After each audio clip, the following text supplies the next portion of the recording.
আসসালামু আলাইকুম। System academic কেয়ারের পক্ষ থেকে জানাই আন্তরিক সালাম ও শুভেচ্ছা। আমি শুরু করব ষষ্ঠ শ্রেণীর গণিত 2024 সাল নতুন বইয়ের 155 পেজের সমাধান। যদিও আমরা সবসময় বোর্ডের মধ্যে অঙ্ক করি, কিন্তু এখানে অঙ্কগুলো একটু লেখালেখি বেশি আছে এবং বোঝার কিছু আছে, এবং এই ঘরে আপনাকে ছকটা ফিল আপ করতে হবে। আপনার কিন্তু এক্সট্রা লেখার জায়গা নেই। এখানে বলা আছে যে 1 নম্বর কোশ্চেন, তোমার বয়স তুমি জানো, তোমার মায়ের বয়স তোমার বয়সের 4 গুণ থেকে 2 বছর বেশি। বীজগাণিতিক রাশি কি আর যৌক্তিক ব্যাখ্যাটা কি? তাহলে আমরা এখানে প্রত্যেকটা কোশ্চেনের আমরা অ্যান্সারে বলে দিব, সাথে এটা কেন হয়েছে সেটা আমরা বলে দিব। সেক্ষেত্রে আমরা আগে এখানে দেখেন অঙ্কটা করে দেখাই, পরে এখানে আমরা শুধুমাত্র এটা কিন্তু এই ঘরটার মধ্যে ছোট করে লিখতে হবে, বাট অঙ্কটা আপনার বোঝার জন্য লাগবে, এই জন্য আমরা অঙ্কটা আলাদা করে রেখেছি। এখানে অ্যান্সারটা বলে দিব। তোমার বয়স, ওকে, তুমি জানো তোমার মায়ের বয়স তোমার বয়সের 4 গুণ থেকেও 2 বছর বেশি। এখন কোশ্চেন হলো, এটা কি বীজগণিতিক রাশি কিনা? তাহলে বীজগণিতিক রাশিটা আসলে কি জিনিস? যার মধ্যে চলক থাকে, যেমন 2x 2x plus 5, 2x plus 5 এটা একটা বীজগণিতিক রাশি, কারণ এখানে একটা চলক আছে। কি আছে? চলক আছে। আর যদি বলি শুধু 20, এটা বীজগণিতিক রাশি না, কারণ এখানে কোনো চলক নাই। এই হলো প্রথম পার্থক্যটা। তাহলে এই অঙ্কটি করার জন্য আমরা, তাহলে তোমার বয়স তুমি জানো, এটা দুইভাবে করা যায়। অনেকেই বলে, আমিও বলি, বাট আপনি কখনো, যেহেতু বলছো তোমার বয়স তুমি জানো, তাহলে আপনি কখনো চলক ধরে করবেন না। কারণ কি, জানো মানে কি এক্স নাকি? এক্স বয় হবে? হবে না। যেহেতু বলছো তোমার বয়স তুমি জানো এবং এখানে বীজগাণিতিক রাশি কিনা চেক করতে হবে, তাহলে উচিত হবে এখানে তোমার বয়সটা একটা বয়স ধরে নেওয়া, এক্স ওয়াই না ধরে নেওয়াটাই বেটার। আবারও বললাম, যেহেতু বলছে বয়স তুমি জানো, সেহেতু কিন্তু এখানে এক্স ওয়াই ধরার কোনো স্কোপ নেই। তারপর আমি দুটো নিয়ম করে দিলাম। দেখেন, মনে করি যে আমার বয়সটা হলো এক্স বছর, মায়ের বয়স কত? আমার 4 গুণ থেকে 2 বছর বেশি। আমার বয়সটা এক্স, মায়ের বয়সটা কত বছর? 4 গুণ থেকে 2 বছর বেশি। এই যে তোমার বয়স তুমি জানো, তাহলে দিলাম এক্স, আমার বয়সটা কি দিলাম এক্স, ওকে। মায়ের বয়স তোমার বয়সে 4 গুণ, 4 গুণ মানে কত? 4x, 4 গুণ থেকেও 2 বছর বেশি, 4x প্লাস 2। আমার বয়স এক্স, মায়ের বয়স হলো কি বলছে এখানে, যে 4 গুণ থেকে 2 বছর বেশি, তাহলে 4x প্লাস 2, ওকে। এখন আসি, এটা হলো 4x প্লাস 2, তাহলে এটি একটি বীজগাণিতিক রাশি, কারণ এখানে চলক বিদ্যমান। যদি আপনি এভাবে করেন, তাহলে আপনি কি করবেন? আপনি এখানে যাবেন, জাস্ট এখানে লিখবেন হলো, এখানে জাস্ট আপনি লিখবেন 4x প্লাস 2, কি লিখবেন এখানে? 4x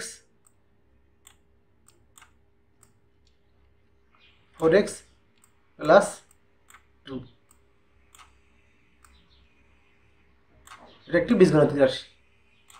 যদি আপনি এই নিয়মে করেন 4x প্লাস 2, যদি আপনি এই নিয়মে করেন তাহলে এটা লিখবেন 4x প্লাস 2, এটা বীজগাণিতিক রাশি, তাহলে এটা বীজগাণিতিক রাশি। আর যদি আপনি সেকেন্ড নিয়মটা করতে চান, যে আমার বয়স 13 বছর, আমার মায়ের বয়স কি? আমার 4 গুণ থেকে 2 বছর বেশি, 4 গুণ 13 যোগ 2 54 বছর। এটি বীজগাণিতিক রাশি নয়, কারণ এখানে চলক বিদ্যমান নেই, এটি বীজগাণিতিক রাশি নয়। তাহলে সেক্ষেত্রে আপনি এখানে যদি করেন এভাবে, তাহলে আপনি এখানে লিখবেন হলো, এখানে বলতে কি লিখবেন, যদি বইটা ধরে নেন 13 বছর, তাহলে মায়ের বয়স কত হবে? এখানে মায়ের আমি লিখে নিই, মায়ের বয়স হবে 4 গুণ 13, 4 গুণ 13 যোগ 2 যোগ 2 সমান কত? 52, সমান হবে 52।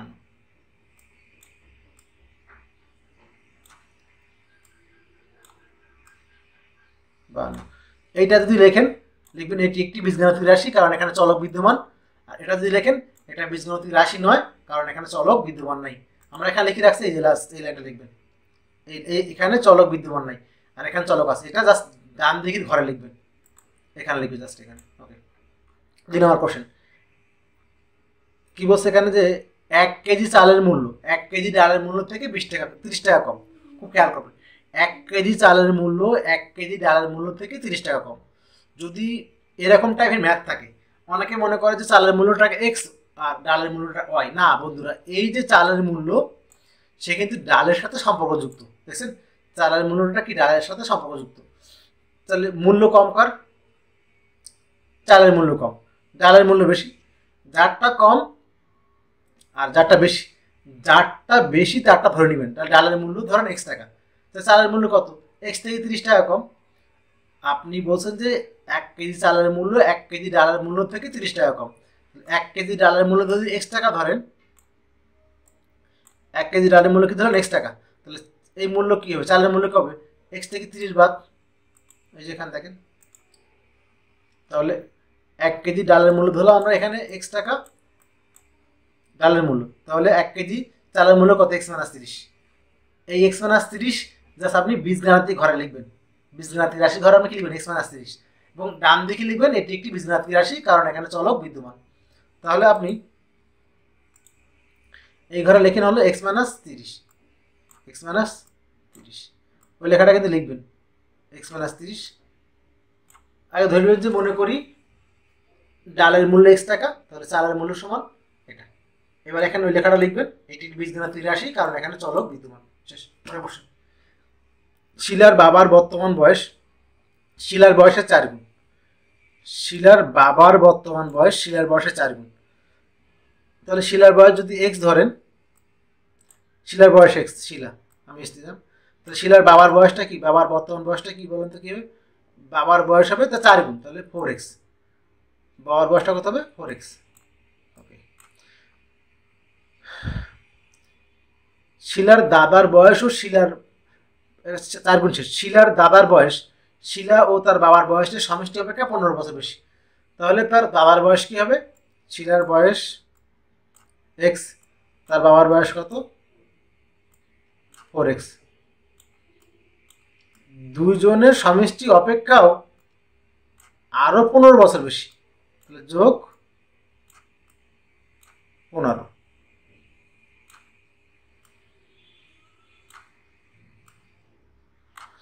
দেখেন কি বলছে কোশ্চেনে, যে শিলা ও তার বাবার বয়সের সমষ্টি, শিলা হলো X, শিলা হলো X, বাবা হলো 4X। শিলা ও বাবার সমষ্টি অপেক্ষা 15 বছর বেশি। এই দুজন কিন্তু সমষ্টি, শিলার বাবার সমষ্টি থেকেও আরো 15 বছর বেশি। অঙ্কে চলে যায়। দেখেন শিলার বয়স X, তাহলে বাবার বর্তমান বয়স কত, 4 গুণ 4X। শিলা ও তার বাবার বয়সের সমষ্টি কত, X + 4X। এটা কিন্তু আপনি বোঝার জন্য করবেন। তাহলে বাবার বয়স কত, X + 4X + 15। এটা আপনি জাস্ট লিখবেন, বীজগাণিতিক রাশি ঘর আপনি এটা লিখবেন জাস্ট, X + 4X + 15 সমান হলো 5X + 15। তাহলে যেহেতু চলক বিদ্যমান, এটা একটা বীজগাণিতিক রাশি। এখানে আপনি লিখতে পারেন যে শিলার বয়স X, এখানে খালি বলছে বীজগাণিতিক রাশিটা কত, তাহলে আপনি এই লাইনটা জাস্ট X + 4X + 15 বা 5X + 15 নোট দিবেন কি এখানে, এটি একটি বীজগাণিতিক রাশি, কারণ এখানে চলক বিদ্যমান। আমার একটু দেখা এখানে, তাহলে আমি একবার করে দিলাম X + 4X, তাহলে কি হবে 5X + 15, 5X + 15, 5X + 15। আর আগে লিখতে পারেন X + 4X, লিখছি আমরা এখানে, এখানে লেখা দরকার ছিল না, লিখলাম। তারপর সমষ্টি অপেক্ষা 15 বছর বেশি, + 15। ওকে, পরের কোশ্চেন। 3টে হয়ে গেল আমাদের, আমরা পরের কোশ্চেনে যাব, অর্থাৎ 156 পেজের সমাধান। 4 নম্বর কোশ্চেন। এখানে কয়টা কোশ্চেন আছে, 4 নম্বর কোশ্চেনটি।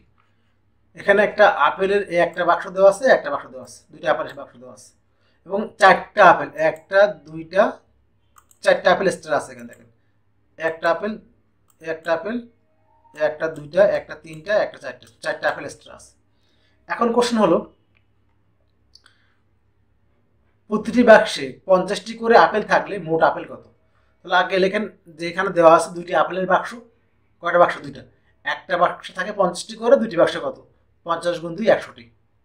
দেন বাইরে আরো 4টি আছে, তাহলে মোট 100 যোগ 4 104টি। দেখেন এখানে মোট বাক্স কত, দুইটি, একটি বাক্সে আছে 50টি, তাহলে দুইটি বাক্সে আছে 100টি।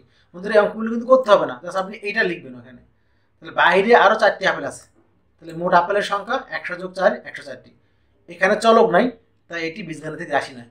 এটা জাস্ট ডান দিকে লিখবেন আর এখানে লিখবেন আপনি, দেখাই দিলাম।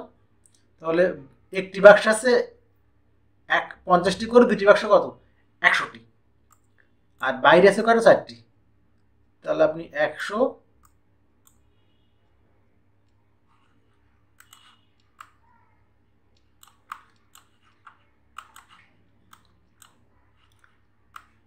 একটি বাক্সে 50টি করে আছে না, একটি বাক্সে কয়টি করে আছে 50টি করে আছে। তাহলে আপনি দুটি বাক্সে একবার লিখতে পারেন, একটি বাক্স 50টি আমি লিখলাম না, একটি বাক্স আছে 50টি, দুটি বাক্স কত 50 × 2 আপনি লিখে নিতে পারেন। তাহলে মোট হলো 100টি, 100টি মোট হলো কতটি 100টি। আর বাইরে কটা 4টি আছে, তাহলে 100 + 4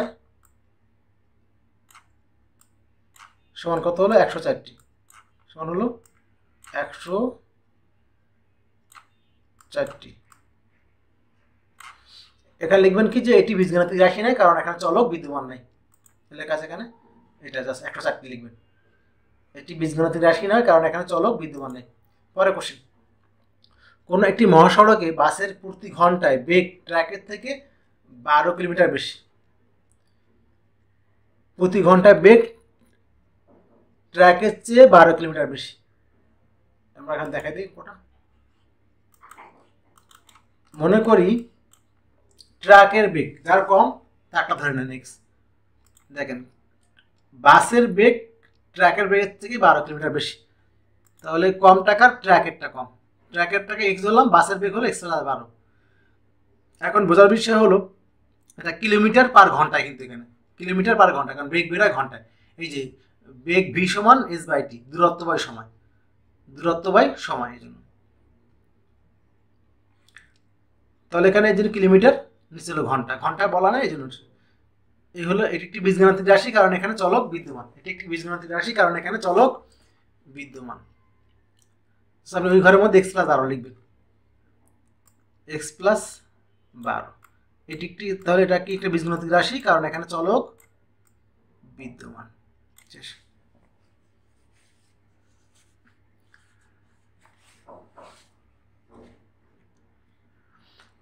পরে 6 নম্বর প্রশ্নটি, একটি সংখ্যা 4 গুণ থেকে অপর একটি সংখ্যা 3 গুণ বিয়োগ।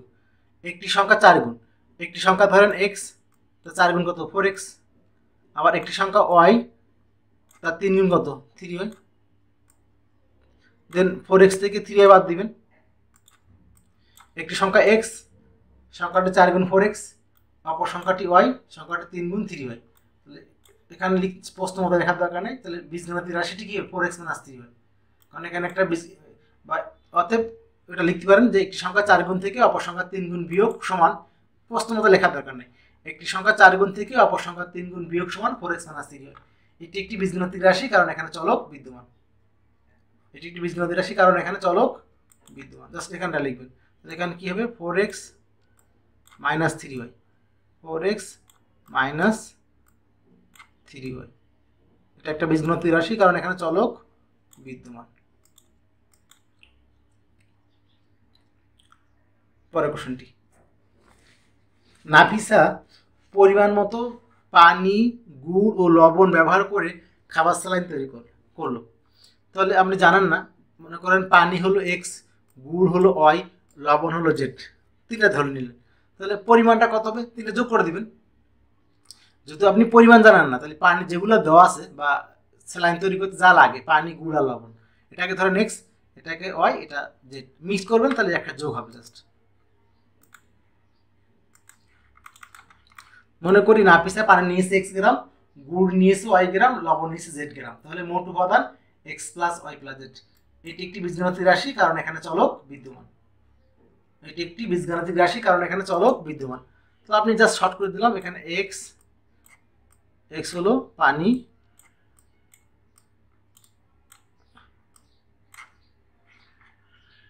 x হলো পানি, নিচে x টা পানি, আর এখানে আমরা y দিব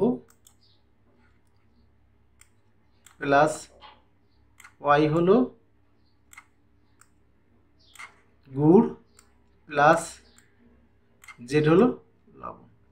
জাস্ট নোট দিবেন এটি একটি বীজগাণিতিক রাশি, কারণ এখানে চলক বিদ্যমান। 10টি খাতা, 5টি কলম, 3টি পেন্সিলের মোট দাম কত? একটি খাতার দাম আগে লেখেন x টাকা, 10টি খাতা 10x, একটি কলম y টাকা, 5টি কলম 5y টাকা।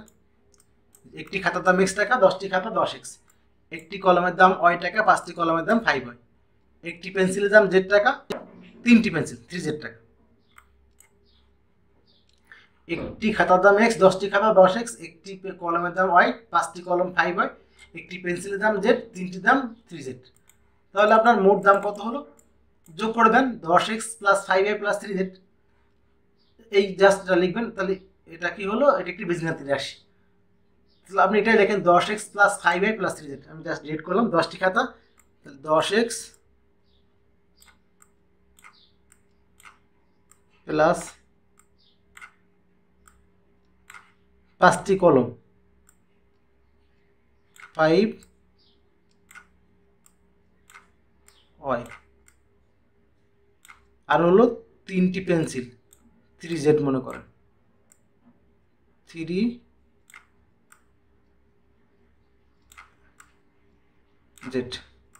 এটি একটি বীজগাণিতিক রাশি, কারণ চলক বিদ্যমান। লাস্ট, আমেনার কাছে কিছু চকলেট আছে, লিয়ানার কাছে আমেনার থেকে 5টি বেশি আছে, লিটনের কাছে 7টি আছে। আমেনার কাছে কিছু চকলেট আছে, লিয়ানার কাছে আমেনার থেকে 5টি বেশি আছে। আমেনাটা ধরে নেন, মনে করি আমেনার চকলেট আছে xটি, লিয়ানার কি বেশি আছে না?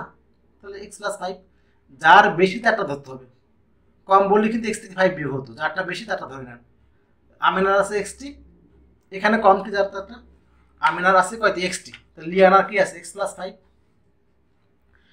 লিটনের এক্সট্রা কি 7টি আছে, মোট কয়টি? আমেনার হলো xটি, লিয়ানার x প্লাস 5 আর লিটনের হলো 7টি, মোট যোগ করে দেন 2x প্লাস 12। তাহলে এটা একটি কি রাশি? বীজগাণিতিক রাশি, কারণ এখানে চলক বিদ্যমান।